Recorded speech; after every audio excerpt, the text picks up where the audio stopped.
देश और दुनिया की तमाम खबरों के लिए देखते रहें हमारा चैनल हिंद भारत और लाइक, शेयर एंड सब्सक्राइब करना ना भूलें। नमस्कार, आप देख रहे हैं हिंद भारत और मैं हूं आपके साथ उज्ज्वला। अगर पिछले एक महीने की बात की जाए बंगाल के बारे में तो सिर्फ दो ही चीजें नजर आती हैं, चुनाव, रैलियां और मतदान।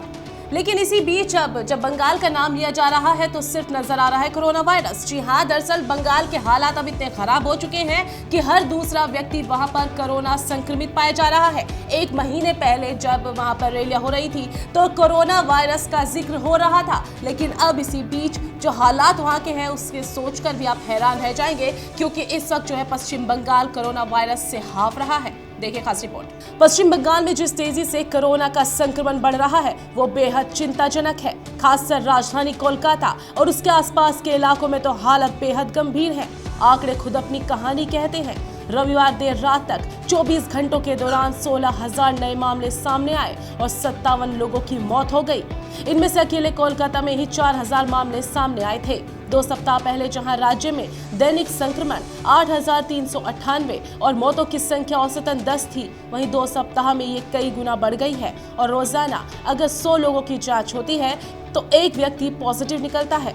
ये आंकड़ा पहले 25% पहुंचा, यानी हर 4 में से एक पॉजिटिव, और अब ये दर 28.58% के रिकॉर्ड स्तर तक पहुंच गई है। राजधानी कोलकाता में तो हालात ये भी है कि जांच कराने वाला हर दूसरा व्यक्ति कोरोना संक्रमित मिल रहा है। राज्य सरकार के आंकड़ों के मुताबिक बीते साल अक्टूबर में जब कोरोना की परचम लहर थी तभी राज्य में पॉजिटिविटी रेट 9.70% ही था। सरकारी दावों के बावजूद मरीजों को अस्पतालों में ना तो बेड मिल रहा है और ना ही पर्याप्त इलाज। मरीजों की तादाद लगातार बढ़ जाने की वजह से स्वास्थ्य व्यवस्था चरमराने लगी है। कोरोना के बढ़ते मामलों को ध्यान में रखते हुए सरकार ने निजी अस्पतालों को कोरोना के मरीजों के लिए 60% बेड आरक्षित करने की सिफारिश की थी, लेकिन स्वास्थ्य विशेषज्ञों का कहना है कि संक्रमण की तेज दर को ध्यान में रखते हुए ये काफी नहीं है। स्वास्थ्य विभाग के अधिकारी बताते हैं कि कोरोना के बढ़ते संक्रमण को देखते हुए राज्य सरकार ने 10 जिलों के 24 निजी अस्पतालों के 1,387 बेड के अधिग्रहण करने का आदेश जारी कर दिया है। कोलकाता मेडिकल कॉलेज के एक प्रोफेसर कहते हैं कि इस बार संक्रमण पहली लहर के मुकाबले ज्यादा खतरनाक है। परिवार के एक व्यक्ति के इसकी चपेट में आते ही पूरे परिवार को संक्रमण हो सकता है। बीते साल ऐसा देखने को नहीं मिला था, लेकिन अफसोस की बात है कि लोग अभी भी कोविड प्रोटोकॉल का उल्लंघन कर रहे हैं। अगर इन नियमों का पालन किया गया होता तो ऐसी स्थिति पैदा ही नहीं होती। राज्य में फिलहाल ऑक्सीजन की किल्लत तो नहीं है, लेकिन स्वास्थ्य विशेषज्ञों का कहना है कि खाली सिलेंडरों का भारी अभाव है। लोग आतंकित होकर मुंह मांगी कीमत पर सिलेंडर खरीदकर अपने घरों में स्टॉक कर रहे हैं। नतीजन ऐसे खाली सिलेंडर 25 से 40 हजार रुपए तक में बिक रहे हैं। सिलेंडर की कमी होने की वजह से यह मेडिकल ऑक्सीजन पर्याप्त मात्रा में अस्पतालों तक नहीं पहुंच पा रही। ममता बनर्जी ने केंद्र सरकार पर बंगाल के ऑक्सीजन को उत्तर प्रदेश भेजने का आरोप लगाते हुए कहा है कि यहां तैयार होने वाले ऑक्सीजन को पहले राज्य में ही इस्तेमाल करने की अनुमति दी जानी चाहिए। सिलेंडर की कालाबाजारी पर अंकुश लगाने के लिए स्वास्थ्य विभाग ने अब डॉक्टर की पर्ची के बिना बिक्री पर रोक लगा दी है। स्वास्थ्य विभाग के एक अधिकारी बताते हैं कि राज्य में फिलहाल रोजाना 450 मीट्रिक टन ऑक्सीजन का उत्पादन होता है, जबकि मांग करीब 300 मीट्रिक टन ही है। बावजूद इसके खाली सिलेंडरों की कमी के कारण अस्पतालों को पर्याप्त मात्रा में ऑक्सीजन सप्लाई नहीं हो पा रही।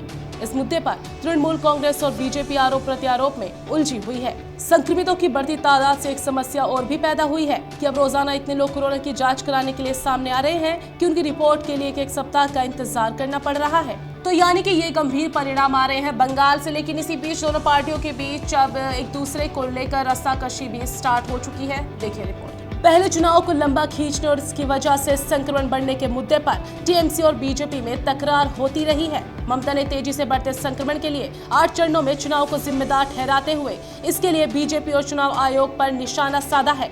लेकिन बीजेपी के प्रदेश अध्यक्ष दिलीप घोष कहते हैं कि सरकार कोरोना प्रतिबंधन में बीते साल भी नाकाम रही थी और इस साल भी फेल है। राज्य में स्वास्थ्य का आधारभूत ढांचा ही ढह गया है। नतीजन मौतों की तादाद तेजी से बढ़ती जा रही है। स्वास्थ्य विशेषज्ञों का कहना है कि अगर शुरू से ही चुनावी रैलियों, रोड शो और पदयात्राओं में कोविड प्रोटोकॉल को सख्ती से लागू किया गया होता तो हालात इतने नहीं बिगड़ते। उत्तर बंगाल के एक निजी अस्पताल में काम करने वाले डॉक्टर कहते हैं कि 3 उम्मीदवारों की मौत और दर्जनों उम्मीदवारों और नेताओं का संक्रमित होना इस बात का सबूत है कि बंगाल में संक्रमण बढ़ाने में चुनावी रैली और रोड शो का बहुत बड़ा हाथ है। कई विशेषज्ञों ने पहले ही चेताया था कि अगर चुनावी रैलियों पर अंकुश नहीं लगाया गया तो मई में बंगाल में विस्फोटक की स्थिति पैदा हो सकती है और ये चेतावनी अब सच साबित हो रही है। क्या आपको भी लगता है कि बंगाल में चुनाव की वजह से वहां पर कोरोना के हालात इस वजह से ही बिगड़ते हुए नजर आ रहे हैं? हमें कमेंट बॉक्स में जरूर बताइएगा और ऐसी ही खबरों के लिए देखते रहिए, बने रहिए हिंद भारत के साथ।